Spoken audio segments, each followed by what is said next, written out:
चलिए सुनते हैं प्रेमचंद्र का गोदान उपन्यास का अध्याय 18। मील करीब पूरी तरह जल चुका था, लेकिन उसी मील को फिर से खड़ा करना होगा। मिस्टर खन्ना ने अपनी सारी कोशिशें इसके लिए लगा दी। मजदूरों को हड़ताल जारी है, मगर उस हजारों मील मालिकों को विशेष हानि नहीं। नए आदमी कम वेतन पर मिल गए और जी तोड़कर काम करने लगे, क्योंकि उनमें सभी ऐसे थे जिन्हें बेकारी के कष्ट भोग लिए थे और अब अपना बस चलते ऐसा कोई काम करना नहीं चाहते हैं जिससे उनकी जीविका में बाधा न पड़े। चाहे जितना काम लो, चाहे जितनी कम छुट्टियां दो, उन्हें कोई शिकायत न थी। सिर झुकाए बैलों की तरह काम में लगे थे। घुड़कियाँ, गालियाँ, यहाँ तक कि डंटों की मार भी उनमें कोई गिलानी नहीं पैदा करती। अब पुराने मजदूर के लिए इनके सिवा कोई मार्ग नहीं रह गया कि वो इसी घंटी हुई मजदूरी पर काम करने आए और खन्ना साहब की खुशामद करें। पंडित ओंकारनाथ पर तो उसे अब रत्ती भर भी विश्वास नहीं। उन्हें वे अकेले दुबले पाए तो शायद उनकी बुरी लत लगाए, पर पंडित जी बहुत बचे हुए रहते हैं। चिराग जलने के बाद अपने कार्यालय से बाहर नहीं निकलते और अफसरों की खुशामद करने लगे। मिर्जा खुर्शीद की धाक अभी ज्यों की त्यों है, लेकिन मिर्जा जी इन बेचारों का कष्ट और उसके निवारण का कोई उपाय न था। देखकर दिल से चाहते थे कि सब के सब बेहाल हो गए, मगर इसके साथ ही नए आदमियों के कष्ट ख्याल करके जिज्ञासुओं से यही कह दिया करते कि जैसा इच्छा हो वैसा करो। मिस्टर खन्ना ने पुराने आदमियों को फिर नौकरी के लिए इच्छुक देखा तो और भी अकड़ गए। हालांकि वो मन से चाहते थे कि वह इस वेतन पर पुराने आदमी नयों से कहीं अच्छे हैं। नए आदमी अपना सारा जोर लगाकर भी पुराने आदमियों के बराबर काम न कर सकते थे। पुराने आदमियों में अधिकांश तो बचपन से ही मिल में काम करने के अभ्यस्त थे और खूब मजे हुए। नए आदमी में अधिकतर देहातों के दुखी किसान थे, जिन्हें खुली हवा और मैदान में पुराने जमाने के लकड़ी के औजार से काम करने की आदत थी। मिल के अंदर उनका दम घुटता था और मशीन के तेज चलने वाले पुर्जों से उन्हें भय लगता था। आखिर जब पुराने आदमी खूब परास्त हो गए तब खन्ना उन्हें बहाल करने पर राजी हुए, मगर नए आदमी इससे भी कम वेतन पर काम करने के लिए तैयार थे। और अब डायरेक्टरों के सामने ये सवाल आया कि पुराने को बहाल करे या नए को रहने दे। डायरेक्टरों में आधे तो नए आदमियों का वेतन घटाकर रखने के पक्ष में थे, आधे की धारणा थी कि पुराने आदमी को हाल के वेतन पर रख लिया जाए। थोड़े से रुपए ज़्यादा खर्च होंगे, मगर काम उससे कहीं ज़्यादा होगा। खन्ना मिल के प्राण थे, एक तरह से सर्वे सर्वा। डायरेक्टर तो उसके हाथ की कठपुतली थे। निश्चय खन्ना ही हाथों में था और वो अपने मित्रों से, शत्रुओं से भी इन विषय में सलाह ले रहे थे। सबसे पहले तो सब गोविंदी की सलाह ली गई। जब वो मालती की ओर से उन्हें निराश हो गई तो गोविंदी को मालूम हो गया था कि मेहता जैसा विद्वान, अनुभवी, ज्ञानी आदमी मेरा कितना सम्मान करता है और मुझसे किस प्रकार की साधना की आशा रखता है। तब से दंपति में स्नेह फिर जाग उठा। स्नेह ना कहो, मगर सहचर तो था ही। आपस में जलन, अशांति न थी, बीच की दीवार टूट गई थी।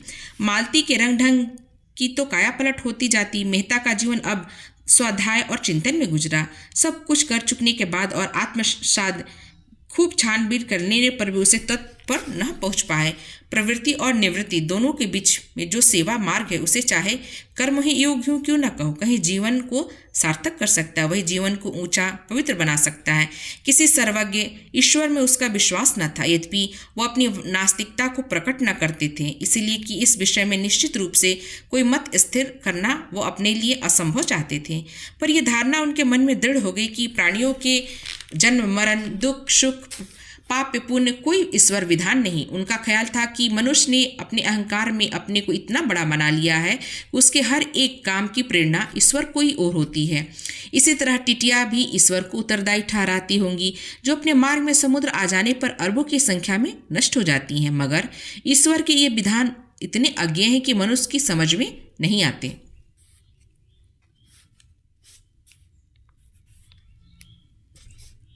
मगर ईश्वर की कल्पना का एक उद्देश्य उनकी समझ में आता है, और वो था मानव जीवन की एकता, एकात्मकता, सर्वात्मक या अहिंसा तत्व को एक आध्यात्मिक दृष्टि से नहीं, भौतिक दृष्टि से देखते थे। यद्यपि इन तत्वों का इतिहास के किसी काल में भी आधिपत्य नहीं रहा, फिर भी मनुष्य जाति के सांस्कृतिक विकास में उनका स्थान बड़े स्थान पा लेता था।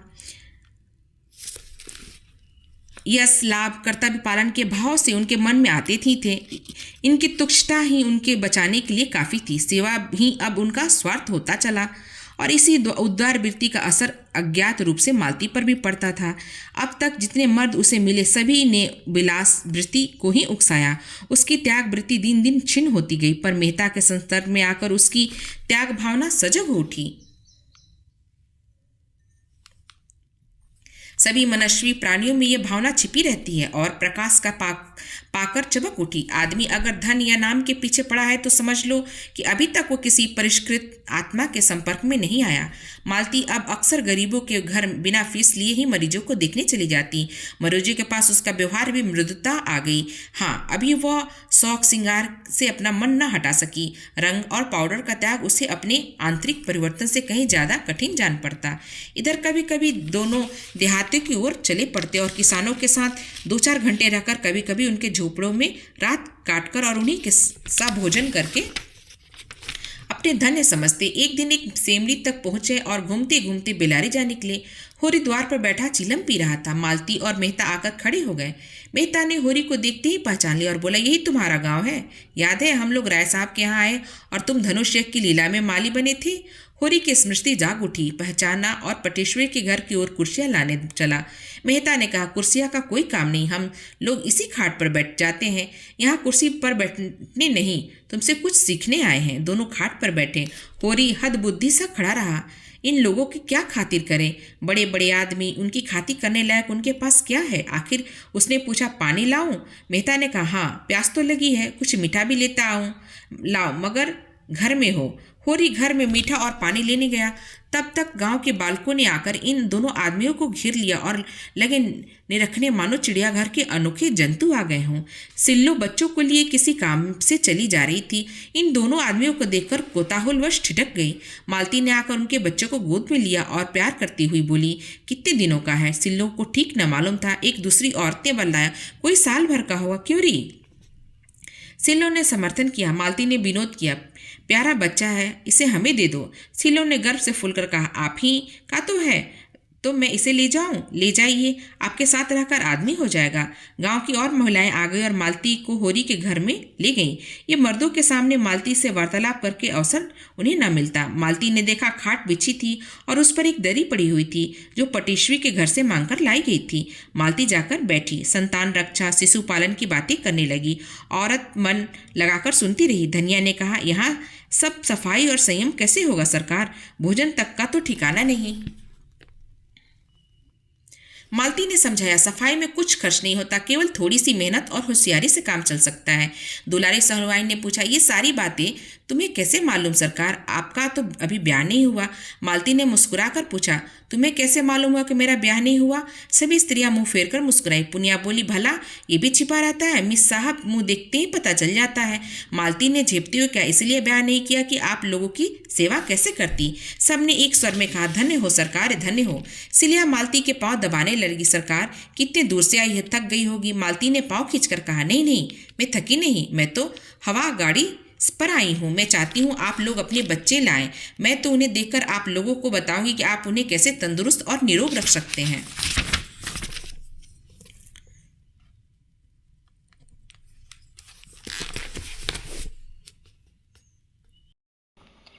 मालती ने पांव खींचकर कहा कि नहीं नहीं, मैं थकी नहीं हूँ। जरा देर में 20-25 बच्चे आ गए। मालती उनकी परीक्षा करने लगी। कई बच्चों की आंखें उठी थीं।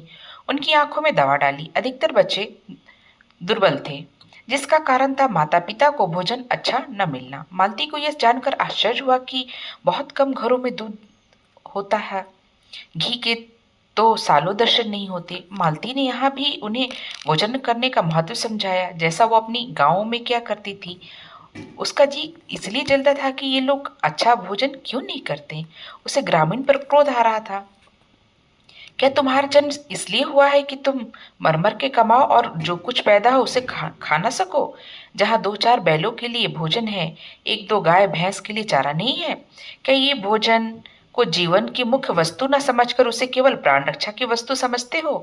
क्यों सरकार से नहीं कहते कि नाम मात्र को के ब्याज पर रुपए देकर उन्हें सूदखोर महाजनों के पंजे से बचाएं? उसने जिस किसी से पूछा, यह मालूम हुआ कि उसकी कमाई का बड़ा भाग महाजनों का कर्ज चुकाने में खर्च हो जाता है। बंटवारे का मर्ज भी बढ़ता जा रहा था। आपस में इतना वैमनस्य था कि शायद ही कोई भाई या एक साथ रहते। उनकी इस दुर्दशा का कारण बहुत कुछ उनकी संकीर्णता और स्वास्थ्यपरता थी। मालती इन्हीं विषयों पर महिलाओं से बात करती। उनकी श्रद्धा देख देख कर उसके मन में सेवा की प्रेरणा और भी प्रबल हो रही थी। इस त्यागमय जीवन के सामने वो विलासी जीवन कितना तुच्छ और बनावटी था। आज उस पर रेशमी कपड़े, जिन पर जरी का काम था, वो गंध से महकता हुआ शरीर और वो पाउडर से अलंकृत मुखमंडल उसे लज्जित करने लगा। उसकी कलाई पर बंधी सोने की घड़ी जैसे अपने अपलक नेत्रों से उसे घूर रही थी। उसके गले में चमकता हुआ जड़ाऊ नेकलेस मानो उसका गला घोट रहा था। इन त्याग और श्रद्धा की देवियों के सामने वो अपनी दृष्टि में नीचे लग रही थी। वह इन ग्रामीणों से बहुत सी बातें जानना चाहती थी, समय की गति जानना पहचानती थी, लेकिन इस परिस्थितियों में भी ये गरीबी ने जीवन को सार्थक कर रही थी। उसमें क्या वो दिन भी रह सकती है जिसमें अहंकार का नाम भी ना हो? दिन भर काम करती है, उपवास करती है, रोती है, फिर भी इतनी प्रसन्न मुख। दूसरे उसके लिए कितने अपने हो गए हैं कि अपना अस्तित्व भी नहीं रहा। उनका अपनापन अपने लड़कों के, अपने पति, अपने संबंधियों में है। इस भावना की रक्षा करते हुए इसी भावना का क्षेत्र और बढ़ाकर भावी नारीत्व का स्थान निर्माण किया। जागृत देवियों में इसकी जगह आत्मसेवन का जो भाव आ बैठा, वो सब कुछ अपने लिए था, अपने भोग विलास के लिए। उससे तो ये सुसुप्ता अवस्था ही अच्छी। पुरुष निर्दयी है माना, लेकिन तो इन माताओं का बेटा है। क्यों माता ने पुत्र को ऐसी शिक्षा नहीं दी कि वो माता की स्त्री जाति की पूजा करता? इसलिए कि ममता को ये शिक्षा देनी नहीं जाती, इसलिए कि उसने अपने को इतना मिटाया कि उसका रूप भी बिगड़ गया, उसका व्यक्तित्व भी नष्ट हो गया। अपने को मिटाने से काम न चलेगा। नारी को समाज कल्याण के लिए अपने अधिकारों की रक्षा करनी पड़ेगी, उसी तरह जैसे इन किसानों को अपनी रक्षा के लिए इस देवत्व का कुछ त्याग करना पड़ा। संध्या हो गई थी। मालती और औरतें अब तक घिरी हुई थी। उसकी आंखों से जैसे उन्हें तृप्ति ही न मिल रही हो। कई औरतें ने उससे रात को यहीं रहने का आग्रह किया। मालती को भी उनकी सरस स्नेह ऐसा प्यार लगा कि उनका निमंत्रण स्वीकार कर लिया। रात को औरतें उसे अपना गाना सुनाएंगी। मालती ने प्रत्येक घर में जा जाकर उसकी दशा से परिचित प्राप्त करने में अपने समय का सदुपयोग किया। उसकी निष्कपट सद्भावना और सहानुभूतिता उन गवारिन के लिए देवी की वरदान से कम न था। उस मेहता साहब खाट पर आसन जमाए किसानों की कुश्ती देख रहे थे, पछता रहे थे मिर्जा जी को क्यों न साथ ले आए, साथ ही उनका भी एक जुड़ हो जाता। उन्हें आश्चर्य हो रहा था कि ऐसे प्रौढ़ और निरीह बालकों के साथ शिक्षित कहलाने वाले लोग कैसे निर्दयी हो जाते हैं। अज्ञान की भांति ज्ञान भी सरल, निष्कपट और सुनहरे स्वप्न देखने वाला होता। मानवता में उसका विश्वास इतना दृढ़, इतना सजीव होता है कि वो उसके विरुद्ध व्यवहार और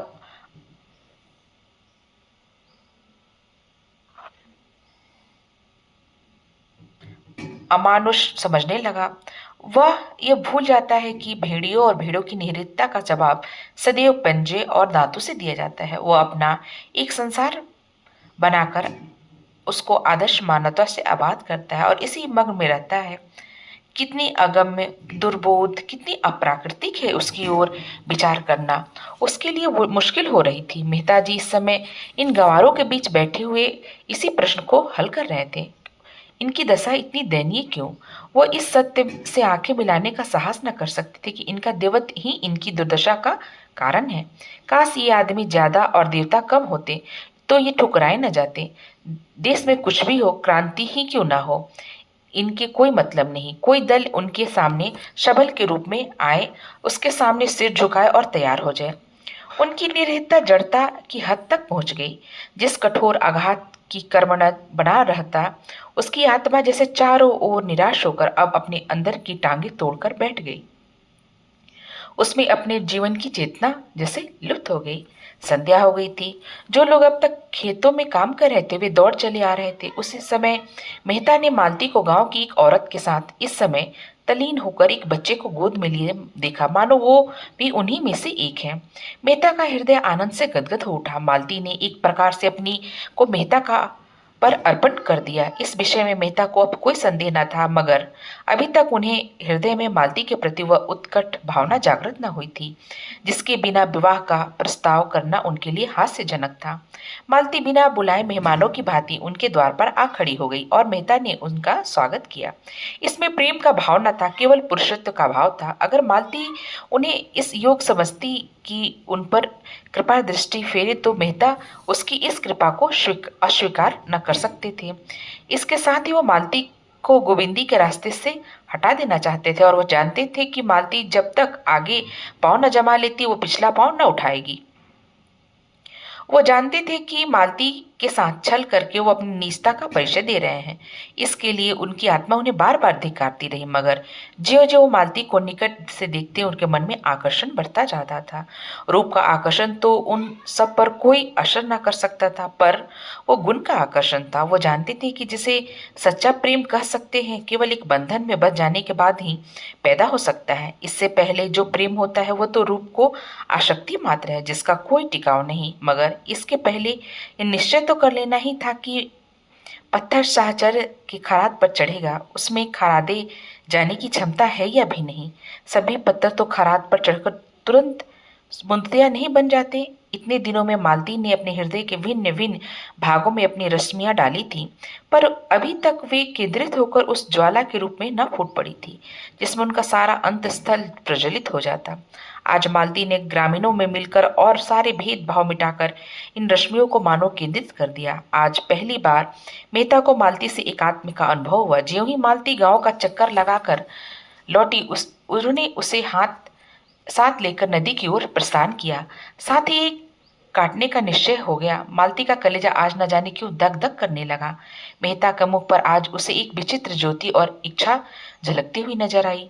नदी के किनारे चांदी का फर्श बिछा हुआ था और नदी रत्न जड़ित आभूषण पहने मीठे स्वर में गाती, चांद और तारों को सिर झुकाए नदी में मग्न वृक्षों को अपना नृत्य दिखा रही थी। मेहता प्रकृति की उस मादक शोभा से मस्त हो गए, जैसे उनका बालपन अपनी सारी कीड़ाओं के साथ लौट आया हो। बालों पर कई कुलाटे मारी, फिर दौड़े हुए नदी में जाकर घुटनों तक पानी में खड़े हो गए।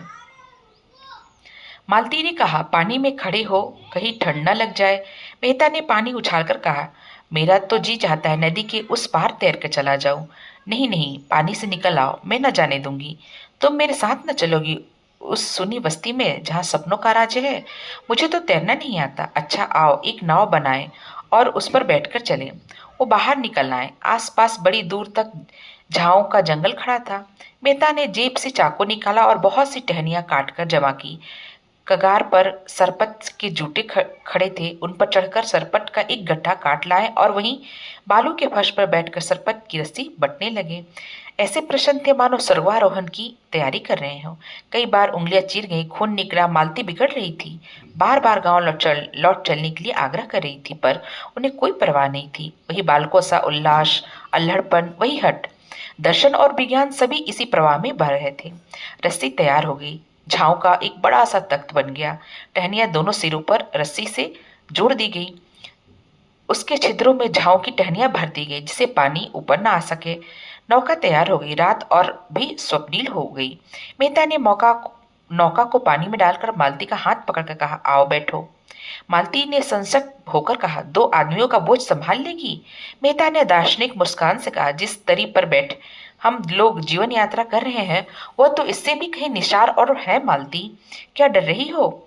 डर किस बात का, जब तुम साथ हो? सच कहती हो?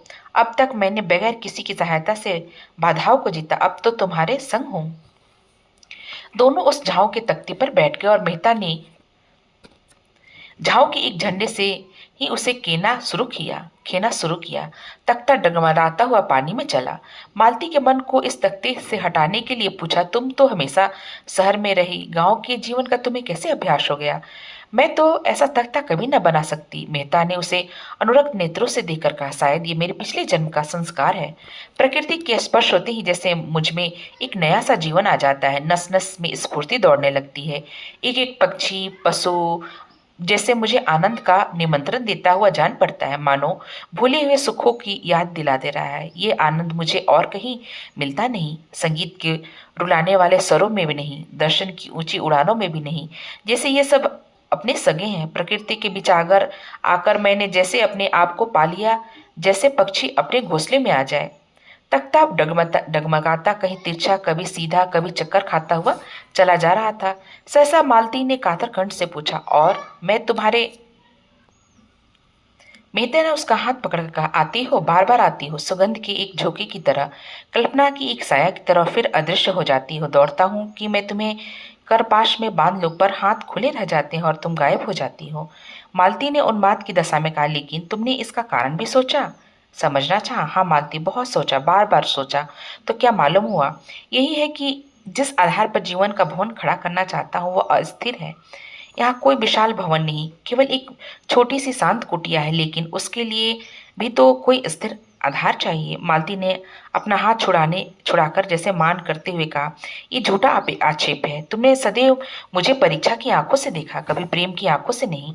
क्या तुम इतना भी नहीं जानती कि नारी परीक्षा नहीं चाहती, प्रेम चाहती है? परीक्षा गुणों को अवगुण, सुंदर को असुंदर बनाने वाली चीज है। प्रेम अवगुणों को गुण बनाता है, असुंदर को सुंदर। मैंने तुमसे प्रेम किया, मैंने कल्पना ही नहीं कर सकती कि तुम में कोई बुराई भी है, मगर तुमने मेरी परीक्षा की और तुम मुझे अस्थिर, चंचल और न जाने क्या क्या समझकर मुझसे हमेशा दूर रहते हो। नहीं, मैं तो कुछ नहीं कहना चाहती हूँ, पर वह मुझे कह लेने दो। मैं क्यों अस्थिर अस्थिर और चंचल हूँ? इसलिए कि मुझे वो प्रेम नहीं मिला जो मुझे स्थिर और अचंचल बनाता। अगर तुमने मेरे सामने उसी तरह आत्मसमर्पण किया होता जैसे तुम्हारे सामने किया, तो तुम आज मुझ पर यह आक्षेप ना रखते। मेहता ने मालती के मान का आनंद उठाते हुए कहा, तुमने मेरी परीक्षा कभी नहीं की, सच कहती हो, कभी नहीं। तो तुमने गलती की, मैं इसकी परवाह नहीं करता। भावुकता में ना आओ मालती, प्रेम देने से पहले हम सब परीक्षा करते हैं, और तुमने की, चाहे प्रत्यक्ष या अप्रत्यक्ष। मैं आज तुमसे स्पष्ट कहता हूँ, पहले मैंने तुम्हें उसी तरह देखा जैसे रोज ही हजारों देवियों को देखा करता हूँ, केवल विनोद के भाव से। अगर मैं गलती नहीं करता तो तुमने भी मनोरंजन के लिए एक नया खिलौना समझा। मालती ने टोका, गलत कहते हो, मैंने कभी तुम्हें इस नज़र से नहीं देखा। मैंने पहले ही दिन तुम्हें अपना देव बनाकर अपने हृदय में बैठा लिया। मेहता बात काट कर बोले, फिर वही भावुकता? मुझे ऐसे महत्व के विषय में भावुकता पसंद नहीं। अगर तुमने पहले ही दिन से मुझ पर इस कृपा के योग समझा होता तो इसी कारण हो सकता है कि मैं रूप भरने में तुमसे ज्यादा कुशल हूँ, वरना जहां तक मैंने नारियों का स्वभाव देखा वो प्रेम के विषय में काफी छानबीन करती हैं। पहले भी वो तो स्वयंवर से पुरुषों की परीक्षा होती थी, अब मनोवृत्ति भी मौजूद है, चाहे उसका रूप कुछ बदल गया हो। मैंने तब से बराबर यही कोशिश की कि अपने को संपूर्ण रूप से तुम्हारे सामने रख दूं और उसके साथ ही तुम्हारे आत्मा तक भी पहुंच जाऊं। मैं जो जो तुम्हारे अंतस्थल की गहराई में उतरा, तुम्हें रत्न ही मिले। मैं विनोद के लिए आया और आज उपासक बना हूँ। तुमने मेरे भीतर क्या पाया यह मुझे मालूम नहीं। नदी का दूसरा किनारा आ गया, दोनों उतरकर उसी बालू के फर्श पर जा बैठे और मेहता फिर उसी प्रवाह में बोले, आज मैं यहाँ वही पूछने के लिए तुम्हें लाया हूँ। मालती ने कांपते हुए स्वर में कहा, क्या अभी तुमने मुझसे ये पूछने की जरूरत बाकी है? हाँ, इसलिए कि मैं आज तुम्हें अपना वह रूप दिखाऊंगा जो शायद अभी तक तुमने नहीं देखा और जिसे मैंने भी छुपाया है। अच्छा, मान लो मैं तुमसे विवाह करके कल तुमसे बेवफाई करूं तो तुम मुझे क्या सजा दोगी? मालती ने उसकी ओर चकित होकर देखा। इसका आश्चर्य उसकी समझ में ना आया। ऐसा प्रश्न क्यों करते हो? मेरे लिए बड़े महत्व की बात है, मैं इसकी संभावना नहीं समझती। संसार में कुछ भी असंभव नहीं, बड़े बड़े महात्मा भी एक क्षण में पतित हो जाते हैं। मैं उसका कारण खोजूंगी और उसे दूर करूंगी। मान लो मेरी आदत न छूटे, फिर मैं वही नहीं रह सकती, क्या करूंगी? शायद विष खाकर सो रहूं। लेकिन यदि तुम मुझसे यही प्रश्न करो तो मैं उसका दूसरा जवाब दूंगा। मालती ने संसक होकर पूछा, बतलाओ। मेहता ने दृढ़ता के साथ कहा, मैं पहले तुम्हें प्राणात कर दूं, फिर अपना। मालती ने जोर से कहा मारा और फिर सिर से पांव तक सिहर उठी। उसकी हंसी केवल उसके सिहरन को छिपाने का आवरण थी। मेहता ने पूछा, तुम हंसी क्यों? इसलिए कि तुम तो ऐसे हिंसावादी नहीं जान पड़ते। नहीं मालती, इस विषय में मैं पूरा पशु हूँ और उस पर लज्जित होने का कोई कारण नहीं। आध्यात्मिक प्रेम और त्यागमय प्रेम और निस्वार्थ प्रेम, जिसमें आदमी अपने को मिटाकर केवल प्रेमिका के लिए जीता है, उसके आनंद से आनंदित होता है और चरणों का अपना आत्मसमर्पण कर देता, ये मेरे लिए निरर्थक शब्द है। मैंने पुस्तकों में ऐसी प्रेम कथाएं पढ़ी जहां प्रेमी ने प्रेमिकाओं के नए प्रेमियों के लिए अपनी जान दे दी, मगर उस भावना को मैं श्रद्धा कर सकता हूँ, सेवा कर सकता हूँ, प्रेम नहीं। प्रेम सीधी सादी गौ नहीं, खूंखार सेंध है जो अपने शिकार का किसी भी आंख भी नहीं पड़ने देती।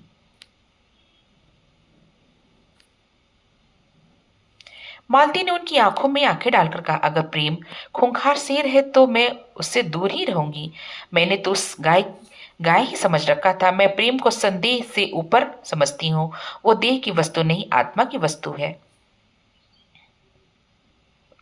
संदेह का वहां जरा भी स्थान नहीं। हिंसा तो संदेह का ही परिणाम है। वो संपूर्ण आत्मसमर्पण है। उसके मंदिर में तुम परीक्षक बनकर नहीं, उपासक बनकर ही वरदान पा सकते हो।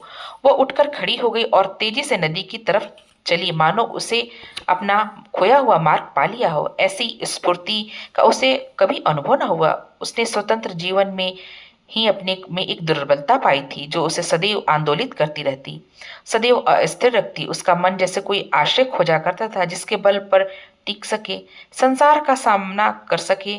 अपने में उसे यह शक्ति न मिलती थी। बुद्धि और चरित्र की शक्ति देखकर वो उसकी ओर ललायित होकर जाती, पानी की भांति हर एक पात्र का रूप धारण कर लेती। उसका अपना कोई रूप न था। उसकी मनोवृत्ति अभी तक किसी परीक्षार्थी छात्र की थी। छात्र को पुस्तक से प्रेम हो सकता था और क्या, लेकिन यह पुस्तक के उन्हीं भागों पर ज्यादा ध्यान देती जो परीक्षा में आ सकते हैं। उसकी पहली गरज परीक्षा में सफल होने की थी। ज्ञानार्जन इसके बाद अगर उसे मालूम हो जाए कि परीक्षक बड़ा दयालु या अंधा है तो छात्रों को यूं ही पास कर दिया, तो शायद वो पुस्तक की ओर आंख उठाकर भी न देखे। मालतू जो कुछ करती मेहता को प्रसन्न करने के लिए। उसका मतलब था मेहता का प्रेम और विश्वास प्राप्त करना, उसकी मनोराज की रानी बन जाना। लेकिन उसी छात्र की तरह उस अपनी योग्यता का विश्वास जमा कर लियाकत आ जाने से परीक्षक आप ही आप उससे संतुष्ट हो जाएगा, इतना धैर्य उसे ना था। मगर आज मेहता ने जैसे उसे ठुकराकर उसकी आत्मशक्ति को जगा दिया। मेहता को जब से उसने पहली बार देखा था तभी से उसका मन उसकी ओर झुका था। उसे वो अपनी परिचितों में सबसे समर्थ जान पड़े। उसके परिष्कृत जीवन में बुद्धि की प्रखरता और विचारों की दृढ़ता ही सबसे ऊंची थी। धन और ऐश्वर्य को तो वो केवल खिलौना समझती थी जिसे खेलकर लड़के तोड़ फोड़ जाते हैं। रूप में भी वो उसे विशेष आकर्षक न था, यद्यपि कुरूपता के लिए घृणा थी। उसको तो अब बुद्धि शक्ति ही अपनी ओर झुका सकती थी, जिसके आश्रय में उसने आत्मविश्वास जगे, अपने विकास की प्रेरणा मिले, अपने में शक्ति का संचार हो, अपने जीवन की सार्थकता का ज्ञान हो। मेहता के बुद्धि बल और तेजस्विता ने उसके ऊपर अपनी मोहर लगा दी थी और तब से वो अपना संस्कार करती चली आ रही थी। जिस प्रेरक शक्ति की उसे जरूरत थी वो मिल गई और अज्ञान रूप से वो गति और शक्ति दे रही थी। जीवन का नया आदर्श जो उसके सामने आ गया, वो अपने को उसके समीप पहुंचाने की चेष्टा करती रही और सफलता का अनुभव करती हुई उस दिन की कल्पना कर रही थी जब वो मेहता और एकात्म हो जाए, और ये कल्पना उसे और भी दृढ़ और निष्ठावान बना रही थी। मगर आज जब मेहता ने उसकी आशाओं को द्वार तक लाकर प्रेम का वह आदर्श उसके सामने रखा, जिसमें प्रेम को आत्मा और समर्पण के क्षेत्र से गिराकर भौतिक धरातल तक पहुंचा दिया गया, स्नेह और ईर्ष्या और भोग का राज है, तब उसकी परिष्कृत बुद्धि आहत हो उठी। मेहता से जो उसे श्रद्धा थी उसे एक धक्का सा लगा, मानो कोई शिष्य अपने गुरु को नीच कर्म करते देख ले। उसने देखा मेहता की बुद्धि प्रखरता प्रेम तत्व को पशुता की ओर खींचे लिए जा रही थी और उसके देवत्व की ओर से आंखें बंद किए लेती थी। यह देखकर उसका दिल बैठ गया। मेहता ने कुछ लज्जित होकर कहा, आओ कुछ देर और बैठें। मालती बोलती, नहीं, अब लौटना चाहिए, देर हो रही है।